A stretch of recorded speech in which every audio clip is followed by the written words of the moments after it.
Good evening. Welcome to Daily Bible Kids. We are reading Leviticus, getting through, and we are almost done. Today and tomorrow is all we got left. And as a big recap, Moses got everybody out. Well, God helped Moses get everybody out of Egypt. Now all these people are free, but now they need some rules set, some boundaries, and that's basically what this book did. Told them what they can do, what they can't do, what they can eat, what they can't eat, how to do certain ceremonies, how to do certain festivals every year, built the tabernacle, all that stuff. So today, the last one we just read was all the festivals each year. Today we are reading Leviticus chapters 24 and 25, and we're going to start off with pure oil and holy bread. Can't see Carmen. No, you can't, can you? Oh, sorry. There we go.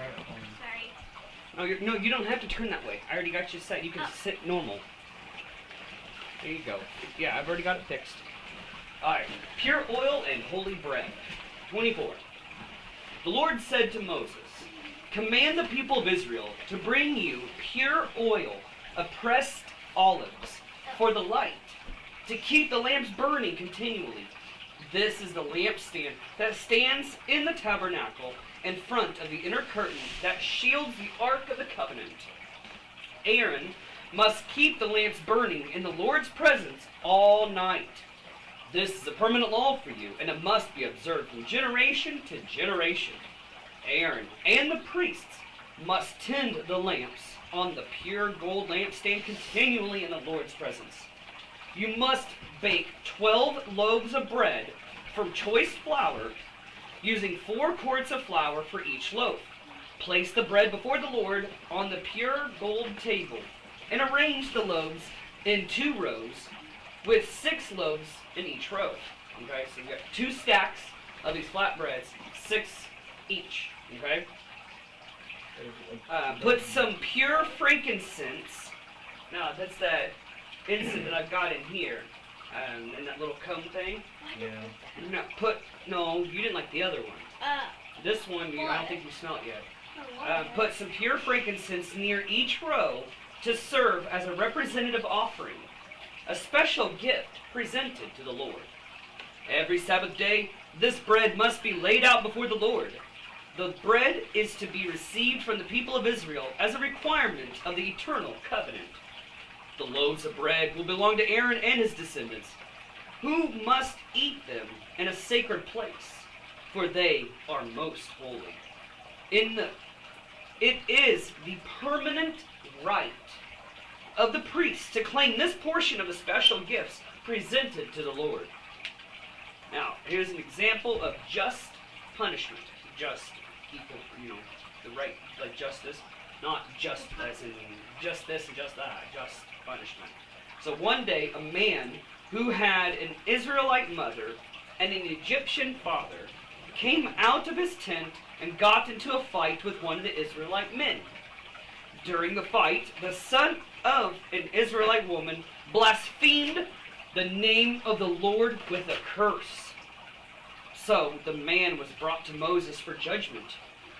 His mother was Shelomith, the daughter of Debri of the tribe of Dan. They kept the man in custody until the Lord's will in the matter should become clear to them. Then the Lord said to Moses, "Take the blasphemer outside the camp and tell all those who heard the curse to lay their hands on his head. Then let the entire community stone him to death. Say to the people of Israel, to those who curse their God will be punished for their sin. Anyone who blasphemes the name of the Lord must be stoned to death by the whole community of Israel. Any native-born Israelite or foreigner among you who blasphemes the name of the Lord must be put to death. Anyone who takes another person's life must be put to death. Anyone who kills another person's animal must pay for it in full. A live animal for the animal that was killed. Anyone who injures another person must be dealt with according to the injury inflicted. A fracture for a fracture, an eye for an eye, a tooth for a tooth. Whatever anyone does to injure another person must be paid back in kind. Now, later on, I want to bring this to your attention. That where it says an eye for an eye and a tooth for a tooth, that's their rules here. But later on, Jesus tells us, you have heard an eye for an eye and a tooth for a tooth, but I shall tell you to love one another. Love your enemy as much as you love yourself. That's when he says about when somebody slaps you, turn the other cheek to show that you're not going to retaliate, but to show your enemy's love. Don't stoop to their level. When somebody does something wrong, don't you do something wrong to try to deal with that problem. Otherwise, you're just as guilty. You do everything you can to be good, and don't stoop to their level. They are the ones that's going to be in the wrong. Okay? Yeah, and if you do it back, then you will get in trouble. Exactly. Just like with you guys at home. Okay? You two fight, argue, or whatever, but then the other person wants to come to me and tell me that you guys did something, but at the same time, you don't happen to tell me what you did. Right? So you only tell about what the other person did. But you did something that you weren't supposed to do, but you want to tell on the other person. But you need to make sure that whatever you did right before you come and tell, right? Otherwise, you're just as guilty. So, after Moses gave these instructions to the Israelites, they took the blasphemer outside the camp and stoned him to death. The Israelites did just as the Lord had commanded Moses. Any questions on that chapter? I get to. What? So, what is blasphemy? Blaspheming, okay, for you to understand, it's like talking down to God, saying bad stuff about God, cursing God's name, saying really bad stuff about God and His works and everything. Okay. Okay. And then my second one is whenever you said how Aaron had to keep the light The lamp lit. the lamp slit all night. Does he ever get sleep? But yes, but see, Aaron also had his sons too to help. Okay. So, but at the same time, as long as you had enough oil in that lamp, it was going to be lit. Okay? As long as you're not going up there blowing it about or going past and getting all the, air going through there. Because you got to remember, there's a curtain, a thick curtain, before entering into the tabernacle. Okay? So there's not going to be very much wind going on through there. Okay? At the same time, as long as you have the oil filled up, those flames are going to stay lit.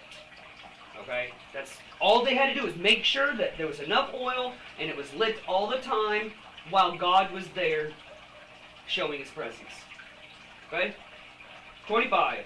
It looks like nobody has anything online. So, the Sabbath year. So we had the Sabbath day, and now this one's going to be a Sabbath year. 25. While Moses was on Mount Sinai, the Lord said to him, "Give the following instructions to the people of Israel. When you have entered the land I am giving you, the land itself must observe a Sabbath rest before the Lord every 7th year. For 6 years you may plant your fields and prune your vineyards and harvest your crops. But during the 7th year, the land must have a Sabbath year of complete rest. It is the Lord's Sabbath. Do not plant your fields or prune your vineyards during that year. And don't store away the crops that grow on their own or gather the grapes from their unpruned vines. The land must have a year of complete rest. But you may eat whatever the land produces on its own during its Sabbath. This applies to you, your male and female servants, your hired workers, and the temporary residents who live with you. Your livestock and the wild animals of your land will also be allowed to eat what the land produces." Now, here is what's called the year of Jubilee. Now you're going to hear this Well, this is the first time you're hearing this word, but I remember as a kid there was a grocery store over in Effingham called Jubilee. But anyway, so in addition, you must count off 7 Sabbath years, adding up to 49 years in all. Then, on the Day of Atonement, in the 50th year, blow the ram's horn loud and long throughout the land. Set this year apart as holy, a time to proclaim freedom throughout the land for all who live there. It will be a jubilee year for you, when each of you may return to the land that belongs to you, to your ancestors, and return to your own clan. This 50th year will be a jubilee for you. During that year you must not plant your fields or store away any of the crops that grow on their own. Did you sneeze? Oh, bless you. No. And don't gather the grapes from your unpruned vines. It will be a jubilee year for you, and you must keep it holy, but you may eat whatever the land produces on its own. In the year of jubilee, each of you may return to the land that belonged to your ancestors. When you make an arrangement with your neighbor to buy or sell property, you must not take advantage of each other. When you buy land from your neighbor, the price you pay must be based on the number of years since the last jubilee. The seller must set the price by taking into account the number of years remaining until the next jubilee. The more years until the next jubilee, the higher the price. The fewer years, the lower the price. After all, the person selling the land is actually selling you a certain number of harvests. Show your fear of God by not taking advantage of each other. I am the Lord your God. If you want to live securely in the land, follow my decrees and obey my regulations. Then the land will yield large crops, and you will eat your fill and live securely in it. But you might ask, what will we eat during the 7th year, since we're not allowed to plant or harvest crops that year? Be assured that I will send my blessing for you in the 6th year, so that the land will produce a crop large enough for 3 years. When you plant your fields in the 8th year, you will still be eating from the large crops of the 6th year. In fact, you will still be eating from that large crops when the new crop is harvested in the 9th year. Redemption of property. The land must never be sold on a permanent basis, for the land belongs to me. You are only foreigners and tenant farmers working for me. With every purchase of land, you must grant the seller the right to buy it back. If one of your fellow Israelites falls in poverty and is forced to sell some family land, then a close relative should buy it back for him. If there is no close relative to buy the land, but the person who sold it gets enough money to buy it back, he then has the right to redeem it from the one who bought it. The price of the land will be discounted according to the number of years until the next year of Jubilee. In this way, the original owner can then return to the land. But if the original owner cannot afford to buy back the land, it will remain with the new owner until the next year of Jubilee. In the Jubilee year, the land must be returned to the original owners so they can return to their family land. Anyone who sells a house inside a walled town has the right to buy it back for a full year after its sale. During that year, the seller retains the right to buy it back, but if it is not bought back within a year, the sale of the house within the walled town cannot be reversed. It will become a permanent property of the buyer. It will not be returned to the original owner in the year of Jubilee. But a house in a village, a settlement without fortified walls, will be treated like property in the countryside. Such a house may be bought back at any time, and it must be returned to the original owner in the year of Jubilee. The Levites always have the right to buy back a house they have sold within the towns allotted to them. And any property that is sold by the Levites, all houses within the Levitical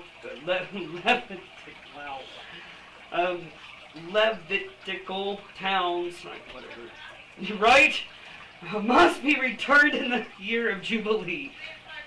Right? After all, the houses and the towns reserved for the Levites are the only property they own in all of Israel.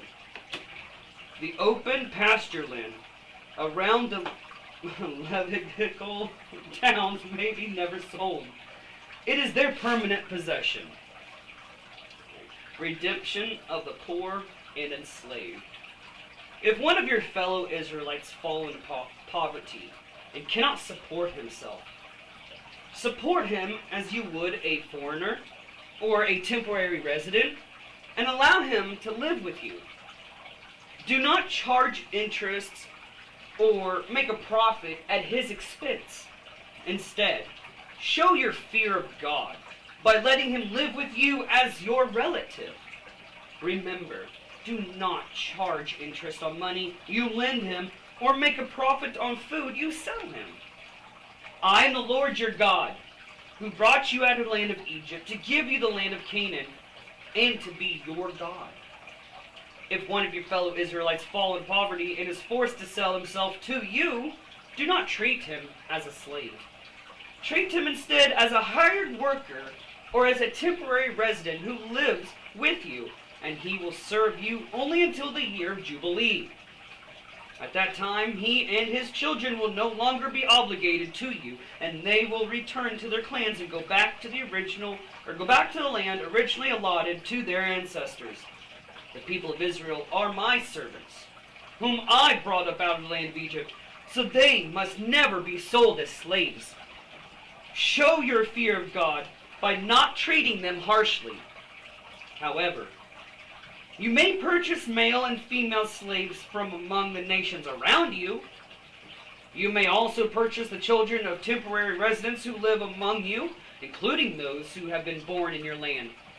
You may treat them as your property, passing them on to your children as a permanent inheritance. You may treat them as slaves, but you must never treat your fellow Israelites in that way. Suppose a foreigner or a temporary resident becomes rich while living among you. If any of your fellow Israelites fall into poverty and are forced to sell themselves to such a foreigner or to a member of his family, they still retain the right to be bought back even after they have been purchased. They may be bought back by another brother, or they may be bought back by a brother, an uncle, or a cousin. In fact, anyone from the extended family may buy them back. They may also redeem themselves if they have prospered. They will negotiate the price of their freedom with the person who bought them. The price will be based on the number of years from the time they were sold until the next year of Jubilee. Whatever it would cost to hire a worker for that period of time. If many years still remain until the Jubilee, they will repay the proper portion of what they received when they sold themselves. If only a few years remain until Jubilee, they will pay a small amount for their redemption. The foreigner must treat them as workers hired on a yearly basis. You must not allow a foreigner to treat any of your fellow Israelites harshly. If any of the Israelites have not been bought back by the time of the year of Jubilee arrives, they and their children must be set free at that time. For the people of Israel belong to me. They are my servants, whom I brought up out of the land of Egypt. I am the Lord, your God. Any questions? So there's none online. All right. What? Questions about what we just read? Okay, no. Questions about what we read. All right. Tomorrow's our last day for Leviticus. Stick with us. We'll see you guys tomorrow. Stay awesome, and God bless.